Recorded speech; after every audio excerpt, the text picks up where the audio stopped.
就他担任大学体育系万庭宇，主要是今年全运会花式滑轮溜冰的银牌，嘛曾经拿下阿根廷举办的世界杯铜牌。目前伫左营国际训练中心积极准备亚运，要为国家拿下上悬荣耀。嘛，因为是阿兰区的主题，适合透过议员黄丽娇推荐，由议长曲丽丽亲自接见。肯定伊一路行来奋战的精神，已经是台湾之光。嘛代表议会致敬奖励金甲满满祝福来挑战亚运的目标。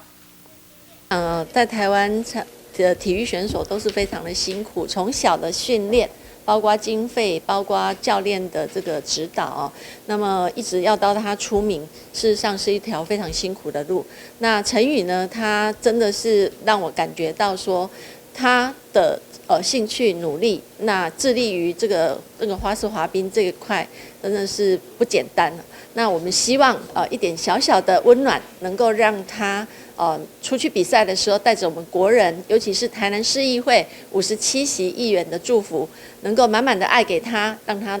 得到非常好的成绩。为了议长甲议会鼓励，何庭宇相当感动，回想过去受伤想要放弃，今嘛有机会进军亚运冠榜，一定是全力以赴。个人自己在外面训练的话，就是不管是环境还是资源，其实都是对选手来讲都是比较困难的一个挑战，然后要去完成。然后多亏有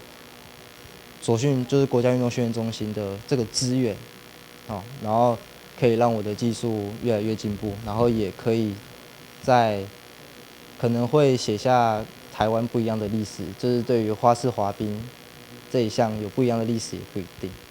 对，然后就是希望各位多多支持滑轮溜冰，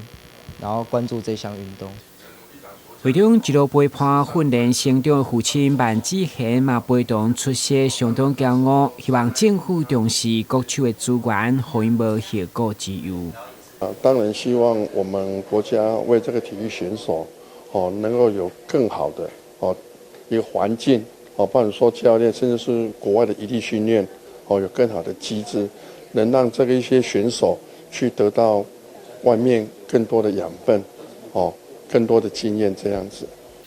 本时嘛真介意看溜冰的区议长面对体育自细汉扎今年努力，嘛感慨政府不是出名才来重视，希望台南持续针对花式溜冰项目投入资源来发展。台南新闻军职何秋芳采访报道。